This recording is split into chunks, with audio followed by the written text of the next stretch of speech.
The day I found out my son-in-law was planning to move his parents into my house without even asking me, I swear something inside me snapped. Can you imagine? You open your home, your heart, and your trust to your daughter and her husband, and one morning you overhear them talking about turning your house into their family home. Not theirs. Mine. My late husband, and I built this place brick by brick with our own hands. And now this man thought he could just waltz in, bring his parents, and live here rent-free while I faded into the background. Tell me, would you have tolerated that kind of disrespect? Or would you have done what I did? Sold everything and vanished before they could take control? Because that's exactly what I did, and I don't regret a single second of it. It all started 2 years after my husband passed away. I was still adjusting to living alone. My daughter, Emily, was married to this charming but sly man named Daniel. At first I liked him. He was polite, funny, and seemed genuinely interested in taking care of Emily. They would visit on weekends, bring groceries, and sometimes even fix things around the house. But over time, I began to notice a shift in his tone, subtle at first, but enough to make me uneasy. He'd say things like, "This place has such great potential," or, "You could easily make this into a two-family home." I thought he was just making conversation. I had no idea he was planting seeds for something bigger. After my husband's death, I had no one else. Emily was my only child. Naturally, I wanted her close. So, when she asked if she and Daniel could move in for a few months to save for a house, I said yes. I thought it would be nice to have company again. At first, it was dinners together, laughter echoing through the halls again, and someone to help with chores. But soon enough, the boundaries started to blur. Daniel started acting like the man of the house. He'd rearrange furniture, invite his friends over without asking, and even started parking his car in my husband's old spot in the garage. The one I'd kept empty out of respect. One evening, I was sitting in the living room when I overheard them talking in the kitchen. Emily said softly, "Mom will understand once your parents move in. She'll love having more people around." My heart froze. Move in? His parents? I pressed my ear closer to the wall, hardly breathing. Daniel replied, "Yeah, it's just easier this way. She's old. She doesn't need all this space. Once the paperwork's done, it'll be our home anyway." Paperwork. Our home. I felt my pulse in my throat. I walked away quietly, sat on my bed, and stared at the old photo of my husband on the nightstand. I whispered, "Did you hear that? They're trying to take what we built." I didn't sleep that night. I kept replaying every conversation I'd had with Daniel. The way he'd asked about property taxes. The time he offered to help me manage my bills. The afternoon he suggested putting my house. Both our names for security. I thought he was being kind. Now, I realized he'd been calculating every move.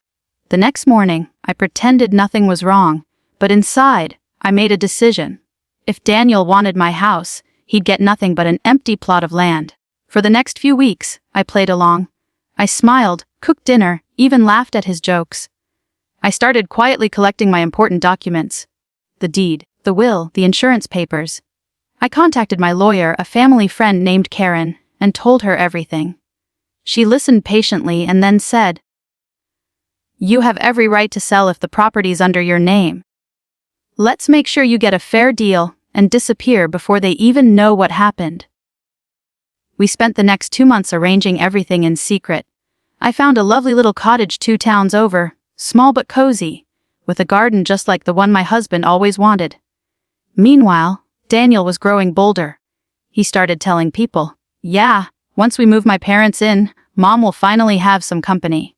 He didn't even call me Miss Miller anymore, just Mom, like I was already part of his family plan. Emily seemed to go along with it, maybe blinded by love or guilt. One day she told me, "Mom, we were thinking of using your old study for a nursery when we have kids."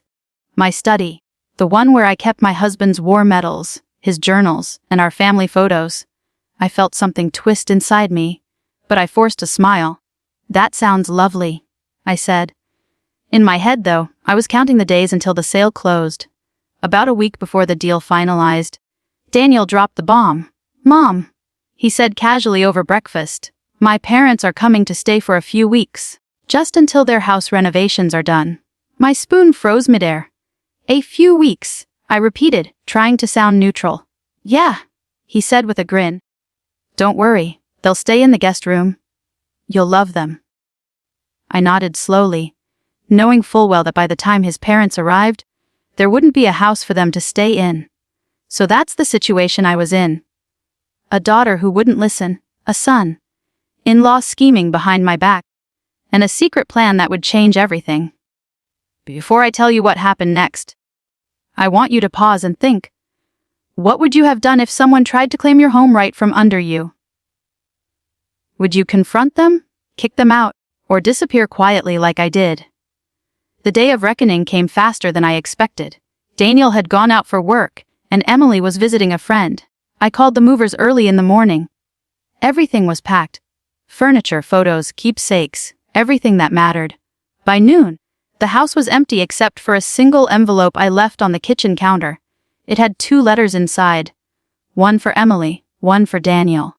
My lawyer handled the sale that same day. By sunset, the papers were signed, and I was gone. When they returned that evening, I was already miles away in my new cottage, sipping tea by the window. My phone buzzed relentlessly. First from Emily, then Daniel, then both. I didn't answer. Later that night, I finally opened Emily's text. Mom, what did you do?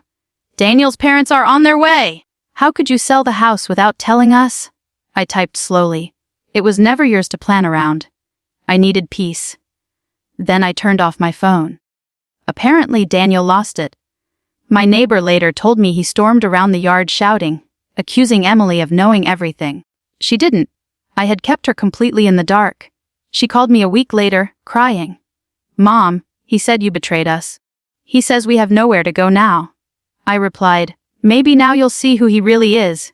She hung up on me. For months, we didn't speak. I heard from mutual friends that Daniel's parents had to stay in a motel, and that he and Emily were fighting constantly about money and responsibility. I won't pretend I felt no guilt. She's still my daughter. But part of me felt relieved. My new life was peaceful. The cottage was small but perfect. I planted roses outside, cooked in silence, read my husband's favorite books again. But one morning, there was a knock on the door. It was Emily. She looked tired, eyes red from crying. I let her in, made her tea, and we sat quietly for a while. Finally, she said, Mom, I'm sorry. I didn't realize what Daniel was doing. I thought we were helping you, not taking advantage of you. I reached across the table and held her hand. I know, sweetheart, but you let him speak for both of you. You forgot who built that home.